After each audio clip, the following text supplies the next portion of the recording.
All right. So thank you all for joining us today. This is the last summer training series in our series that we started way back in June. It really doesn't seem like we've been doing this for 3 whole months already, but apparently we have. So today we are going to be talking about the virtual involvement fair that is coming up in September. And just kind of going over some logistics and how to register for that and how to prepare your organization to participate in the virtual involvement fair. And then we're also going to dive into some recruitment strategies. Obviously, things are very different this year. Trying to recruit new members and keep your returning members engaged in a digital environment can certainly be a challenge. But we are here to share some tips with you on kind of how to pivot, what your plan was for recruitment, and make it work in a digital environment. If at any point you have questions, feel free to throw those in the chat bar and we will address them as we go. So the virtual Get Involved Fair, we always say that involvement begins here. Involvement begins on Osprey Hub. And this year we're kind of taking that to the next level because the involvement fair is actually happening live on Osprey Hub this year.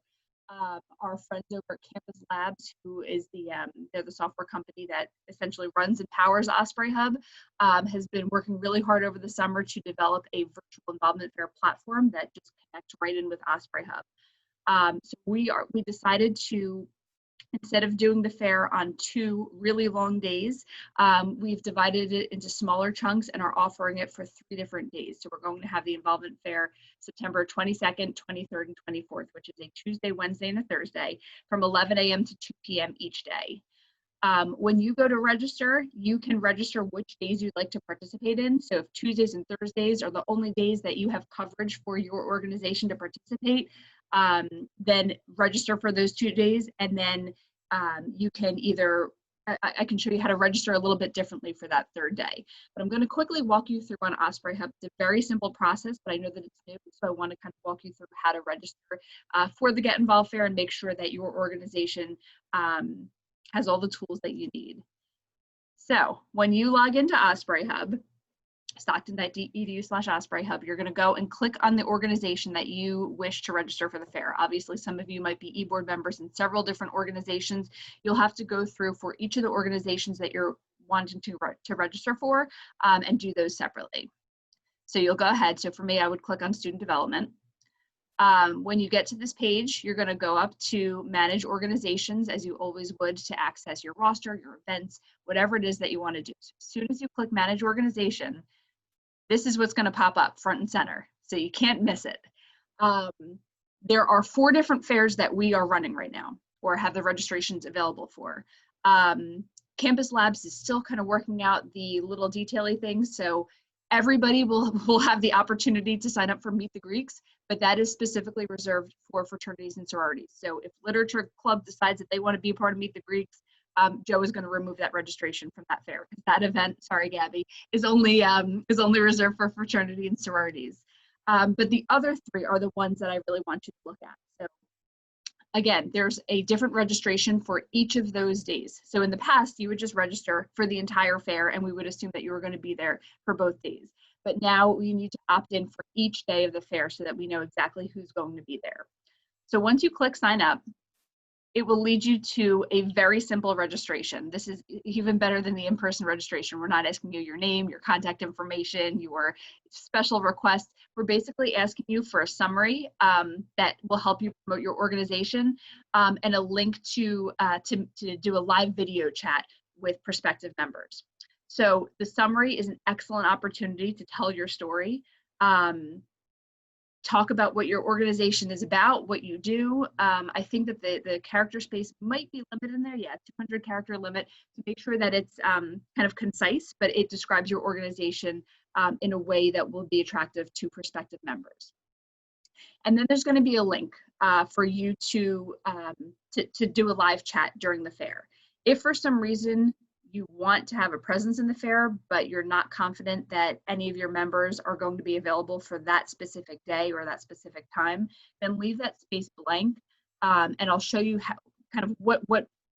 how it looks different for prospective members who are participating in the fair. I do want to go through a little bit about some tips for creating your Zoom link.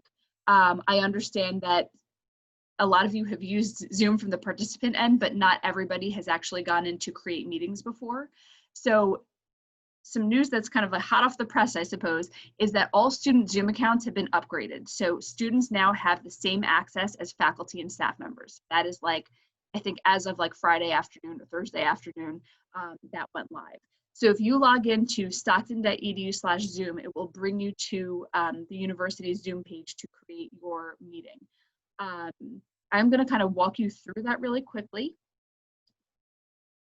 just to make sure, again, that it's clear and something that you all understand. Oops. All right. Okay, so when you go to stockton.edu/Zoom, it'll redirect you to this page. When you click login, it'll ask you to log in with your credentials. Click up at schedule a meeting. And so this is where you could do get involved fair. We'll use ASA as an example. So this will be the meeting that you're creating for your organization during the fair. There's a spot, if you're creating a meeting for your general member meeting or one of your events that you're going to be doing, you can set the date and time over here. But what I like to do, especially since this is going to be for 3 different days, click recurring meeting. And you can set this up if you are meeting on a weekly basis for your club meetings, you can go ahead and click that, and this way it would create it every Tuesday at 8 p.m. or whatever it is. But for the fair, you can just do no fixed time, and this way it allows you to really log in whenever you want to, and it will just kind of live on your meeting page for as long as you want to. So make sure that you click recurring meeting and no fixed time. You can enable the waiting room if you'd like. So that's an opportunity for you to kind of see who is coming into your meeting. It also gives you a chance to remove somebody if they're being unruly or disruptive. I'd like to hope that that doesn't happen, but if you don't enable the waiting room, then you would just need to end your meeting to kick somebody out, essentially. So it is good. I like to do the waiting room feature. It's not too much of a burden on the meeting host to just accept everybody. For the video portion, you can click the option to, automatically start with everybody's video on. And then there's some options down here. So enable join before host. So basically, if you have your regular meeting set up and you want members to be able to log in at 3:55, even though you might not be there until 4 o'clock, then you can do that. If you unclick it, then they basically wait for the host to log in before you have the option to start the meeting. Mute participants upon entry, definitely click that so that this way it's not disruptive to other people who are asking questions if somebody new walks in or logs in. I guess they don't walk in anymore today. The other ones you can choose if you'd like to, but I would definitely recommend muting people upon entry and enabling join before hosts. For alternative hosts, definitely include some of your other eBoard members in this, or your membership chair, or whoever else might be helping to facilitate the online video chat component of the Get Involved Fair. And I say that because hosts have the ability to let people into the waiting room. Hosts have the ability to share your screen without kind of asking for that extra permission. And so the more people that you put here, the better it will be for your organization, because if you have something that you want to share, if you want to share pictures or a PowerPoint or whatever it is that you want to share with your members, with your prospective members, the co-hosts will be able to easily do that. So once you create your meetings, all of them will appear on the sidebar of all the meetings that you've come up with. So when you log in to start, make sure that you log in and you start from this page rather than just clicking on the link that's sent to participants, because when you click to the link that is available to participants, it considers you logging in as a participant of your meeting rather than a host. And that will limit your ability to let people into the waiting room and remove people or bounce them back to the waiting room if they're being disruptive, and you won't have the ability to share your screen. So make sure that when you are starting this meeting that you do it from your Zoom profile rather than just clicking the participant link. Does that make sense to everybody? Yeah. there. Okay, so hold on one second. I'm going to jump back over to my PowerPoint real quick. Okay. Yeah, so then the last tip that I have on here is just to make sure that, you know, when people log in and they're there to kind of chat with you live during the Get Involved Fair, it might be good to have either a slideshow of pictures of your different events and activities or community service initiatives that you've done, or something visual, because again, remember that the Get Involved Fair this year is all going to be living in the virtual world. We're not going to be able to show them our scrapbook that we have of all of our community service events and activities. We're not going to be able to, you know, hand them the brochure that talks about your organization and the flyer about when you meet. So you might want to just develop a very basic PowerPoint with just key points and pictures for what your organization is about, so that this way you can kind of mimic that experience of talking to a prospective member in the virtual way that you normally would have done in person. All right, so I wanted to, so this is actually what the Get Involved Fair will look like when students log in. So when they log into Osprey Hub the day of the fair, there's going to, from what I understand, there's going to be a nice big bar across the main page of Osprey Hub that encourages them to log in. When they log in, this is the screen that they're going to see. So they're going to see a blurb about the Get Involved Fair. When, if they click this Visit Help Desk link, that will bring them to student development. So our staff will be kind of monitoring the help desk that day, just as we would at the actual Get Involved Fair in person. And we'll be able to answer any questions that people have about how to find organizations, how to maybe create a new organization if they can find what they're looking for, and just be there to answer any questions that they have. So then they'll see a long list of all the clubs that have registered for the fair.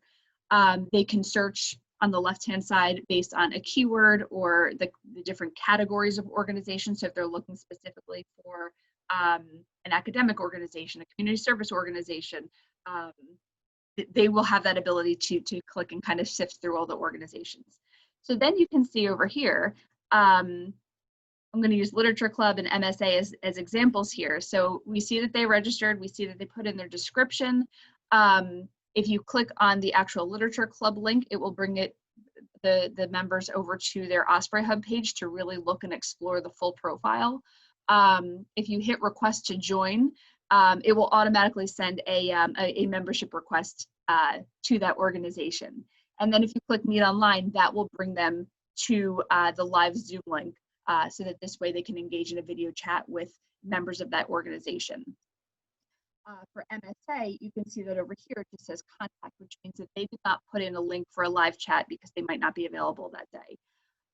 If for some reason you registered and you forgot to put in a Zoom link, let us know, because we can go in on the back end and add that back in at any time. So if for some reason, you know, you didn't think that anybody was going to be available on a certain day, so you registered and you left that spot blank, we can always add that link back in. So go ahead and create it, email it to me or Jeff or Joe, email it to one of us, and we can go in on the back end and make sure that we fix that. Likewise, if you thought that you were going to have somebody available all 3 days, but now you only have somebody available to chat for 2 days, let us know. We can go back in and remove the link for whichever day you're not available to do the live chat. But basically, if you have an opportunity to meet online with prospective members, try to respect that and try to make sure that somebody from your organization is there to field any questions that might be coming in. Are there any questions about the virtual Get Involved Fair and kind of what that looks like? Sorry, I'm trying to pull up the chat to see what's over here.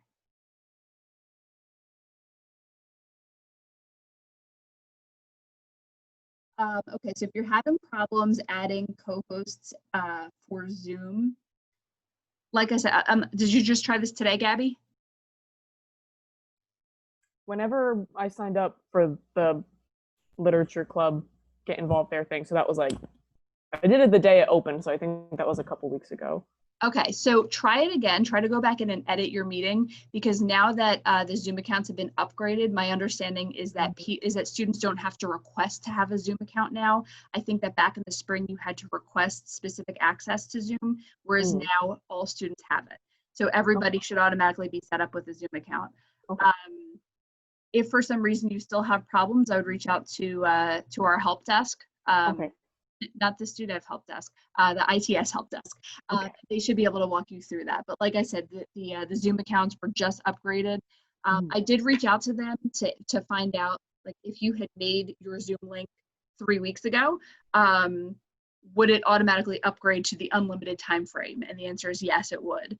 So even if you created your Zoom link and your Zoom meeting before we had this extra access, it should still work, and allow you to go beyond that 40-minute time frame, which I believe was the limit in the past. Okay. So it should allow you to participate for the 3 hours for 3 days. But if you have any problems with it, let us know or reach out to IT directly. Okay, yeah, I just tried to do it again, and the message that pops up is users could not be added as alternative hosts because they are not members of the same account. I don't know what that means, but I can try to help this. It's weird. Lauren, if you want me to jump in real quick right here. I know that you can always make co-hosts on the fly, Gabby. Mm-hmm. So that might be what you'll have to do. Okay. Is, have the one, either you or the other co-host, but as soon as you make someone a co-host, they should be co-host forever. Okay. So if you wanted to like open the meeting early and then just have people join and make them co-host, they should stay in co-host, the next day and the next day and the next day if you use the same link. Okay. Oh, I didn't realize that. Learn something new every day. Thank you.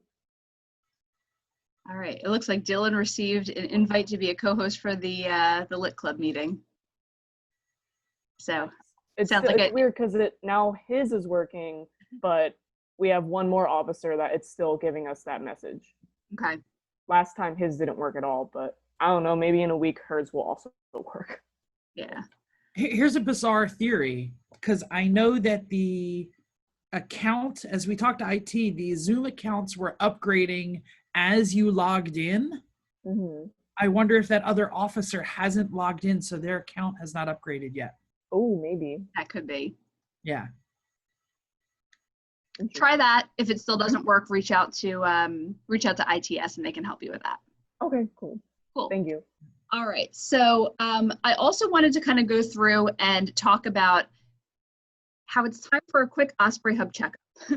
I feel like a few years ago when we first kind of launched Osprey Hub, everyone really put in a lot of effort to creating their profile page, writing their description, making sure that their contact information was correct and their social media links were correct. And then I feel like every year after that, we've kind of maintained things, but not everybody has gone back to really take a good hard look at what's listed in their About section. So now's the time to do that, especially since the whole fair will be living on Osprey Hub. We really want to make sure that everything is as clear as can be, as enticing to prospective members as we can get. So revisit the About section. SAVE has a nice long description about what they do and what they're about, what types of activities they do. So read through what you have, revamp your organization description. Over the summer, Osprey Hub launched the ability to add video content to your profile. So even if you were to make like a quick commercial, whether that's a slideshow of the different things that you've done or e-board members talking about the organization, that's just another element and another feature that you can add in. And when you add that to your the YouTube link to your description, it automatically will appear below the written content about your organization. Now's the time to make sure that all of your social media links are in there correctly. I know that I have gone through a few different clubs in the past, and it led me to like another school's. I'm gonna use Literature Club just because we were talking about it, but I know that's not the case. But it led me to like another school's literature club or something else. So go through and make sure that all of your social media links are accurate. Update your photo gallery if you have photos that you have living on Instagram or Facebook.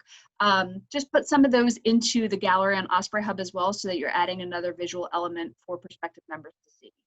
Develop news stories, make sure that you're adding your upcoming events and meetings on Osprey Hub. I'm going to go through and kind of quickly highlight a few different features in each of these areas. So use the news stories. I feel like Sigma Beta Rho was like on fire a few years ago with their news stories. Like every other day, I feel like there was something new coming out about the great things that they were doing.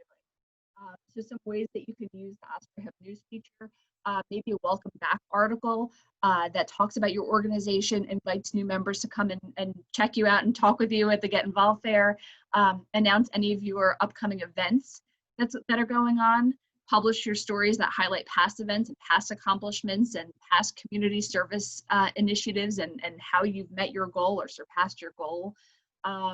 Think about doing like maybe a weekly member highlight or an alumni spotlight that just kind of shares like, hey, get to know us. This, this is the president of this club and this is what they do, and they're excited to get to know you. And then once you create your news articles, use them and share them on all of your other social media accounts. So this way, everything is interconnected and it's all going back to your Osprey Hub page.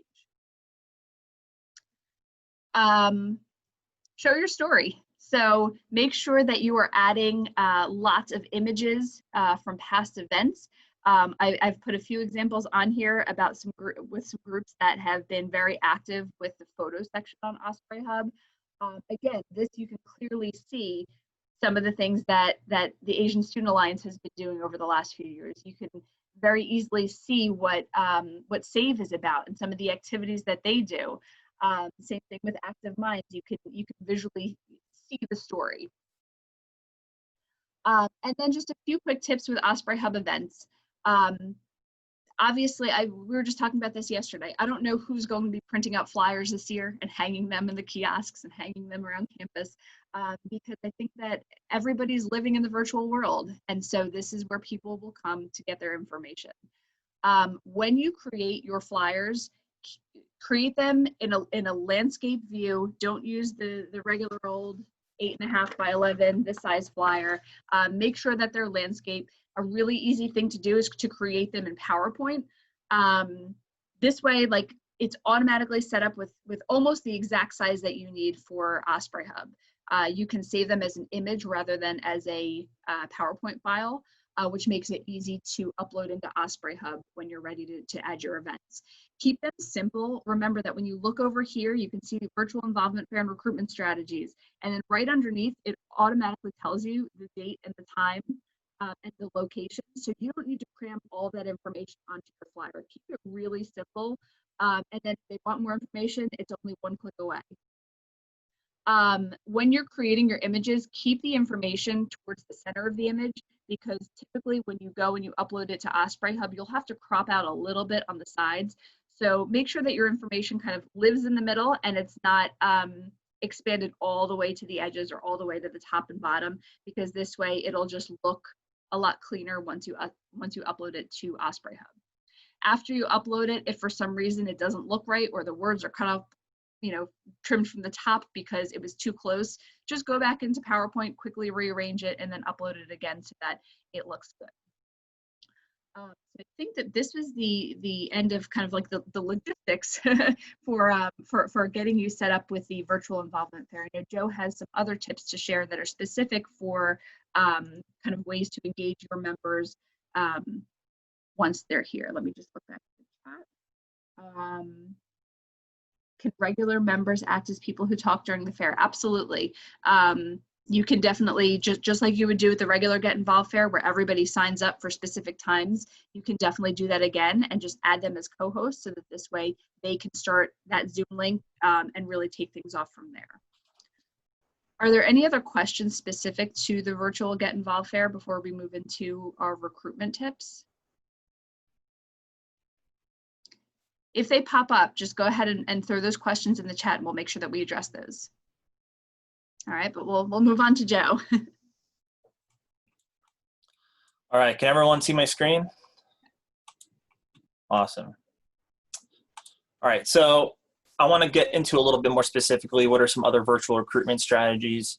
Many of us might be thinking that recruitment is going to be difficult since we're not in person, but I really want to discuss some strategies for meeting new people and building relationships that don't require face-to-face interaction. Besides, I always like to point out that we already do this all the time and don't even think about it, right? So things like modern dating has moved to apps like Tinder. Job interviews for companies across the United States are done on Zoom. So really, if you're a college student right now, especially that second piece with job interviews, it's really good to get used to being on Zoom and using this technology, right? So, those of you who are Gen Z are probably more used to interacting on devices than you are in person. So let's look at this positively as an innovative way to change how we even do things moving forward, even after this pandemic, right? So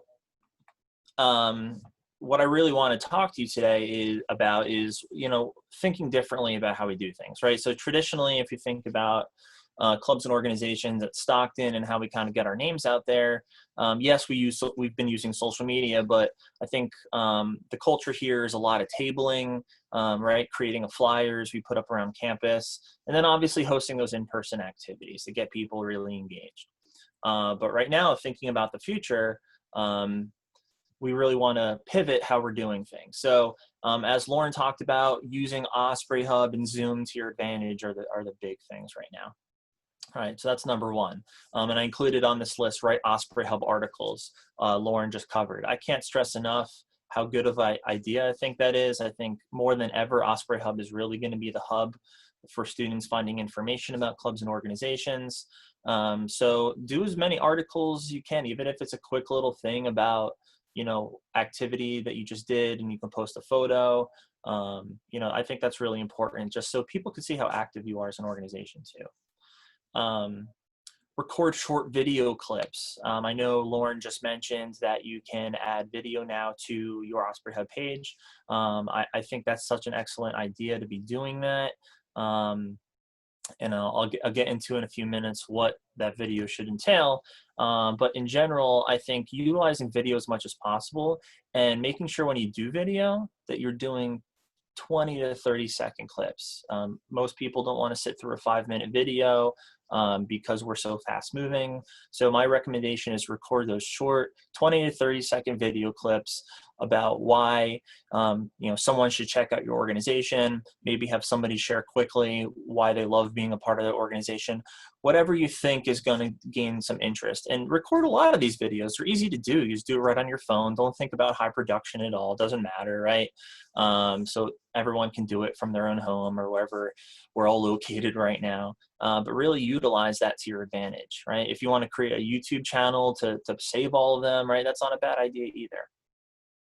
Maximize your social media. I'm going to talk a lot about this in a few minutes, but how do we maximize our social media to really get people engaged and wanting to be a member of our organization? Host virtual info sessions. We're all very used to having get involved there in person, and then having our first meeting of the semester. We really try to get incoming students to attend and get involved. We're not going to be able to have those in-person events that we used to have. So it's really a matter of hosting virtual info sessions. And the nice thing about that is it's a lot easier to do that, obviously, than having to set up and have a physical space. So why not do more of them than we usually might, right? So instead of doing one, or two in the first couple of weeks, right? Have members of your club or organization kind of take turns, and you can host some info sessions every couple of days to get more people engaged. Joe, can I chime in for a second? Yeah. One of the things that I didn't mention when I was talking about the Zoom access is that there's a few different ways to do Zoom meetings and Zoom programs. So Zoom meetings are how we've been doing the training series. It's the access level that you all now have to create a Zoom meeting that looks and feels just like this. Stockton also has the ability to create Zoom webinars, which function a little bit differently. We don't have access to creating them, but our IT department does. So if you are interested in creating a large scale event that would be more of a webinar feel rather than a meeting, let your advisor know, and we can reach out to ITS to create that and kind of help you get that started. Some of the benefits of the webinar is that you can either enable chat or not enable chat. You can kind of promote people to a panelist position so that they have the ability to talk and be seen and heard, or they can just kind of live in the little participant list, and really the only video options that you see are the panelists who are talking. So I know like Theater Club, for example, I'm working with them to do a Welcome Week program, a virtual Who's Line program. And we talked a little bit about the differences and what would work better. And for them, a webinar is better because this way you only have the ability to see whoever the actors are, whoever's speaking. So if for some reason, the perk to a webinar is that you can live stream it through Instagram and Facebook, Joe? Is that right? I haven't done that too much, but you can't do that with a regular meeting, but you can do that with a webinar. So even if you're doing one of these, if you're doing like a large scale, like Meet the Greeks, or something where you would like that to live out on social media as well, a webinar is the way to go with that. And if you haven't watched our video yet on hosting engaging virtual meetings, if you didn't make that program, I highly recommend that. That way, as you are planning your programs and your meetings for this semester, we kind of give you some tips on how to make sure that those meetings are very engaging for you. So please check that out. It's on our YouTube channel. The next one is utilizing your advisor for your organization, faculty, staff at the institution, because, if you're the chemistry society, work with your chemistry professors to try to help them find members to gain interest in joining the club, right? So always keep that in mind, and I'll talk about that a little bit more in a few minutes as well. And then finally, how do we do follow-ups and keeping those members engaged once we get them interested in starting an organization? So I'm going to go into detail about a few of those specifically right now. First, I want to talk about things not to do, right? So nobody likes spam, right? So we don't want to be bombarded with an email every day from anyone, right? So I think that's important too. So if we do start getting interest from students and we get their email addresses, we don't want to, send them emails on a daily basis so they feel harassed and they, lose interest in the organization because they don't want to get those emails anymore, right? So we want to stay away from spamming them. Make sure they get the information they need about the organization, but put the power in their hands to get engaged. What not to do, again, not plan or strategize. Again, this is important no matter what semester it is. So even if we're in person or we're virtual, I think it's important to kind of come up with a plan and strategy to find members for your organization in other ways other than just coming to the Get Involved Fair and hoping people show up to your meeting. So again, this is a lot about what we're talking about today, but how do we actually strategize to get people involved? And then also what not to do is solely outbound marketing. So what do I mean by that? Outbound marketing is really about getting your name out there, which is fine, right? It's making sure that people know that your organization exists. Maybe you're on the TVs or on campus, you have flyers up, you have social media up, you're doing all these things, but it's really about getting your name out there. That's really important, but we also need to think about how are we actually getting students information so we know who we should be targeting in terms of finding interested students to join our organization. So we want to think about inbound marketing.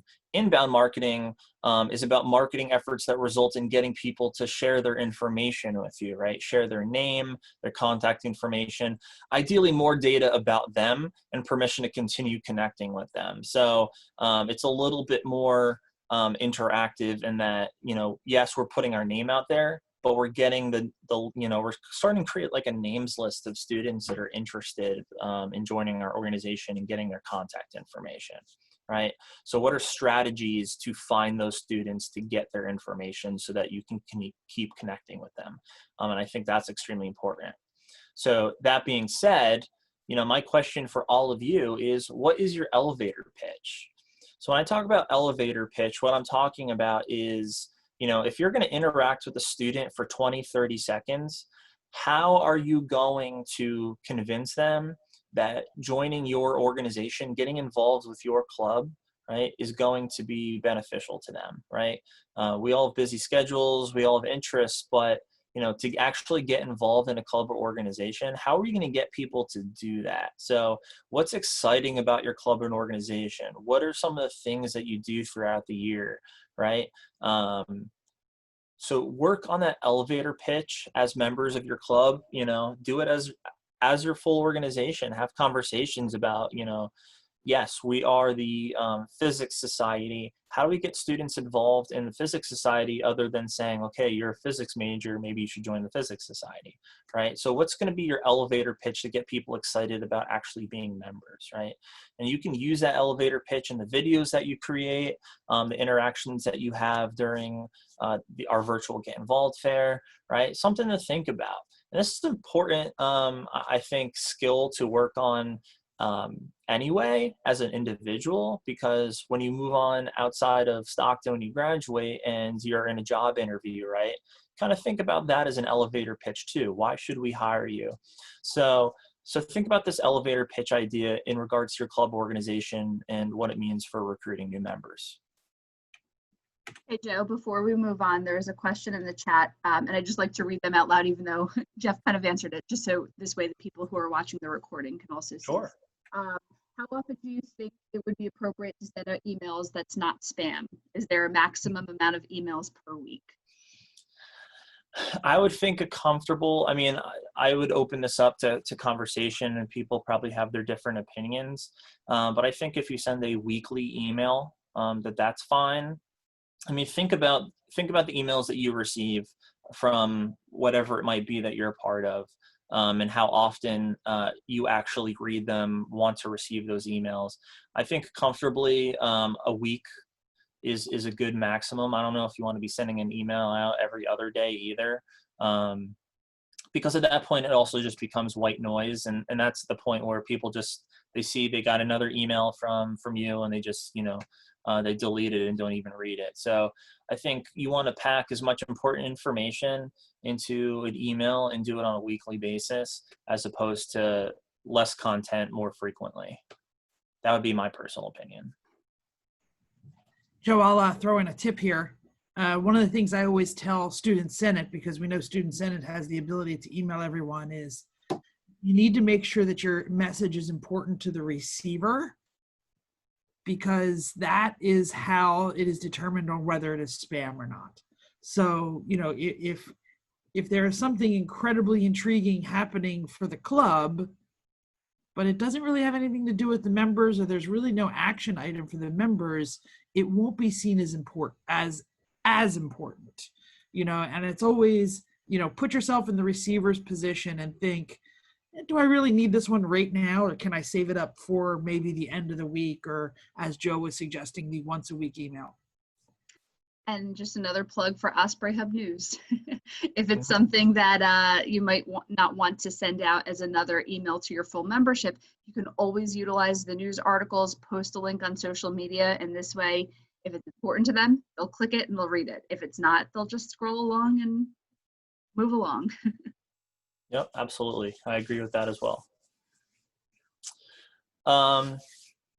Yeah, so the next piece of this is kind of list acquisition and referrals. So what I mean by that is, again, thinking about inbound marketing, right? We want to start collecting information from people to try to talk to them more about joining the organization, getting them interested. So we want to get referrals from people as well. So I'm curious how many of our student organizations that are related to some kind of program or major at Stockton, right, actually use their faculty to try to gain interest in the organization. So again, if you are the literature society at Stockton, and we have a literature program, how much is the organization working with the literature faculty to collect names of, incoming first-year students and transfers that might be literature majors or interested in literature, and really do some targeted marketing towards those individuals to say, hey, we saw that you are going to be a literature major at Stockton. I just want to introduce myself as an e-board member of the Literature Society. Here are some of the things that we kind of do throughout the year. Our first meeting is going to be on this date, right? And start that conversation there. I think sometimes we often feel like we just wait until the Get Involved Fair to really introduce ourselves for the first time to students.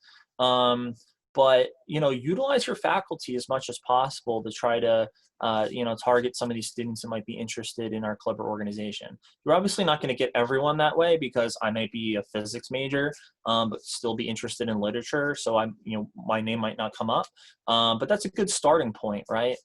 Is to use those kind of referrals and build relationships with the faculty, right? Faculty might not have the time or want to be the advisor for your club, but they certainly would help, put more people on your list, to reach out to in terms of joining the organization. So that's just a quick tidbit to think about. I talk to students about that all the time, particularly those that might be in an honor society or fraternity and sorority. Like, talk to faculty and advisors about who might be good for your organization. I think that's an important relationship to build and a good way to bring people in.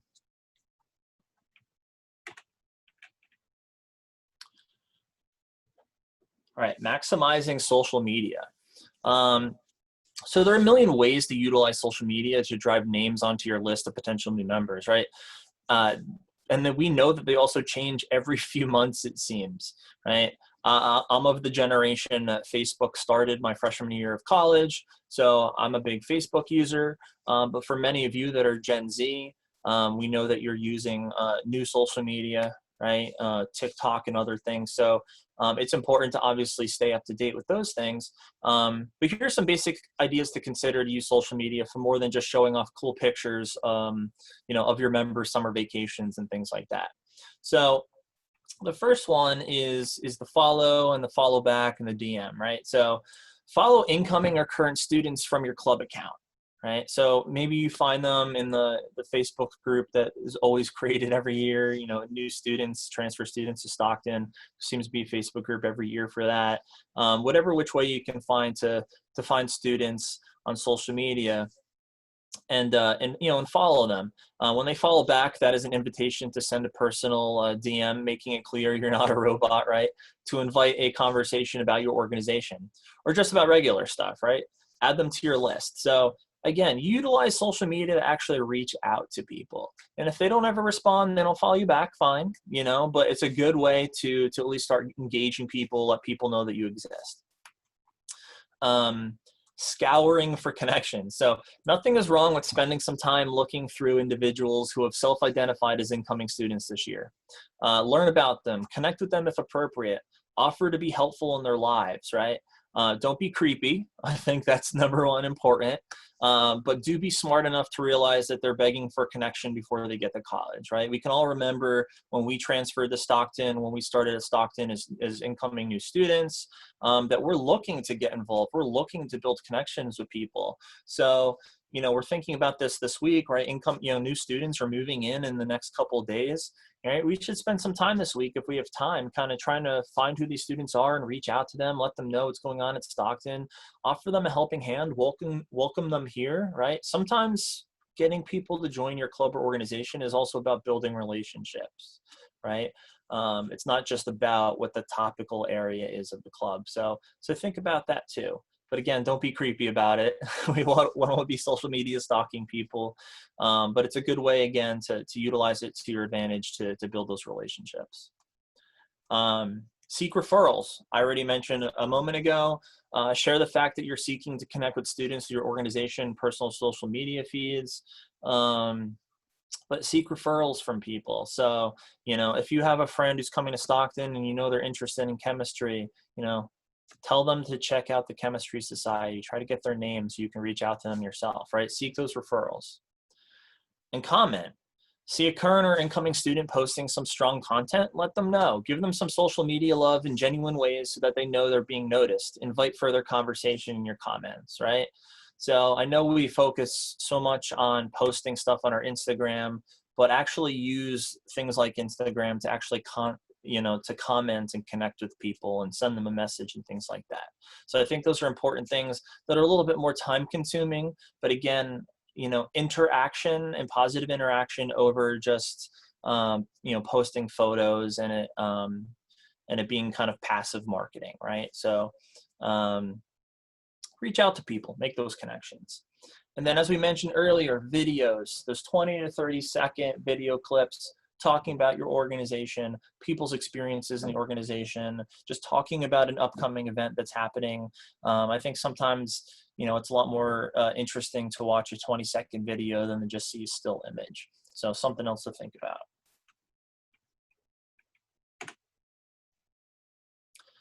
And then lastly, but not least, follow-ups and keeping students engaged. So once you've introduced your organization with your elevator pitch, you've introduced yourself individually, how are you actually going to follow up with them to get them to join, to get them actually involved?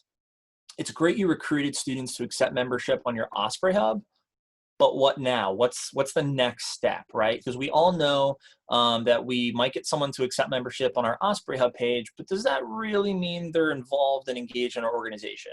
We probably all have members that are, they're on paper, they're on our roster, but they're not really involved. So this is not just about recruiting students into our organizations, but actually engaging them, as becoming active members of our organization. So between meetings, what is keeping your members hungry, right? The advantage of being virtual is it does not require much to engage members. If you're in the Horror Society, for example, send out the newest movie trailer and ask members if they're excited about it, right? If you're the Chemistry Society, send out a video of a cool experiment and start a virtual conversation, right? So between our big programs and our meetings that might be every 2 weeks, there's no reason why we can't engage people in other, ways that are just, quick and easy to do. You're still putting out content, but you're just getting people involved, right? So I think that is a really excellent tip. I know for me, I follow a lot of YouTube channels and people on Instagram and stuff like that. And the stuff that gets me really to follow them and want to be engaged is actually when they do those quick little things, right? So, and it's not hard to do. So think about that kind of stuff between your programs and meetings to keep people engaged and involved. So that way they don't forget that we exist, right? So that's really important too. So that kind of concludes the tips that I have. And I know we'll probably still have more questions, but as we conclude, we also want to share that in a couple days, we have the town hall for student leaders and organizations. So if you or your members still have more questions about what's going on this semester, questions specifically about clubs and organizations, what we can do, what we can't do, some tips and tricks and things like that, you just have general questions, please tune in on August 27th at 4:30 for our town hall for student leaders and organizations. Joe, there was a question, should these engagements happen through email or through Osprey Hub News and social media?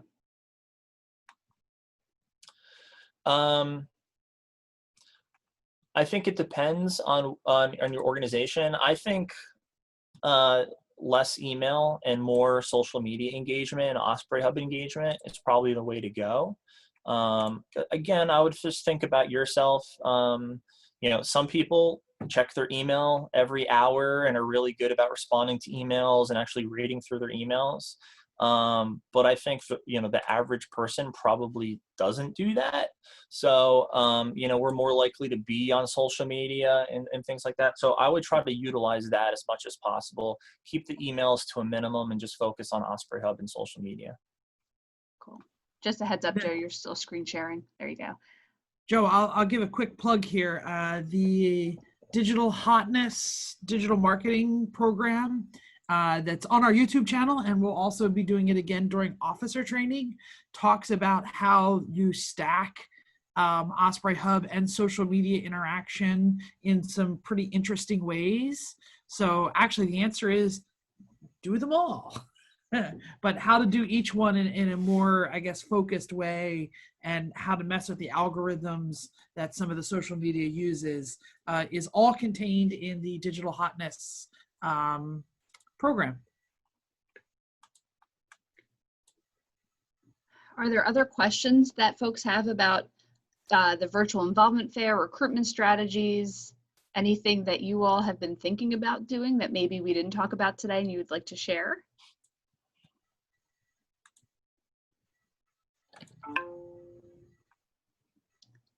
While you're all thinking, I put a link in the chat for all of you to click to capture your attendance at today's session.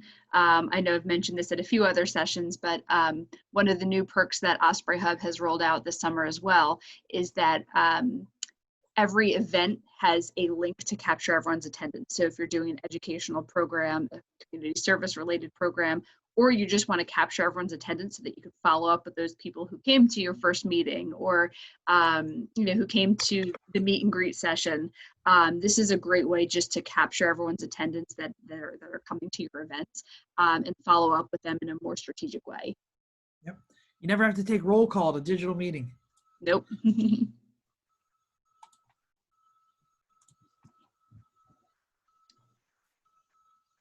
Does anyone have any, one of the things I wanted to hear, because I know that there's going to be some really cool things to do. Anybody have any thoughts on what you'll do for your virtual table at Get Involved Fair? Well, there's a question there. Is there a way to include games in the Get Involved Fair time slot? So I guess you can definitely do games through your Zoom link. So I don't know what types of games you were thinking about, but you can always share your screen if there's something that, were there specific ideas that you had, Carissa? So basically, like before, we would do like Disney trivia, and then like a person would get like a sticker as like a way to like get involved in it. Obviously, we can't just like hand out stickers through a virtual thing, but like Right. I didn't know how like the best way to go about it was to make it more like interesting and more like involved. Right.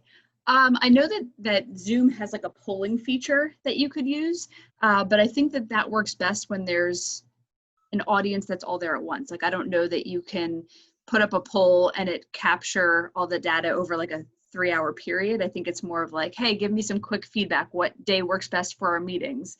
Tuesday, Wednesday, or Thursday? I don't know that would work. But if there's any like trivia things that you can find online to like help build that kind of interaction, or even if you were to do like a PowerPoint with your questions and then ask people as they come in, and maybe there is something that you can give them. Like if you have giveaway items, maybe, okay, you're gonna, if you get the question right, your name is going to be entered into a drawing, and we're going to pick out 5 winners, and you can pick up that prize pack from student development. So I mean, there's some options of how to be creative. I don't know that I have all of the answers, but definitely here to brainstorm with anybody who wants to brainstorm some ways to be interactive with your tabling, your virtual tabling. I was envisioning like at the top of every hour a Kahoot, so come back at the top of every hour, But I didn't think of having like one game that ran and then got into the drawing. That's a good idea too. Yeah, lots of different ways to do it. We are all starting with a blank slate this year, so we could all take risks, and it's okay. If they don't work, then we won't do them next time. If they do work, then we'll share it with the world and keep doing it more, right?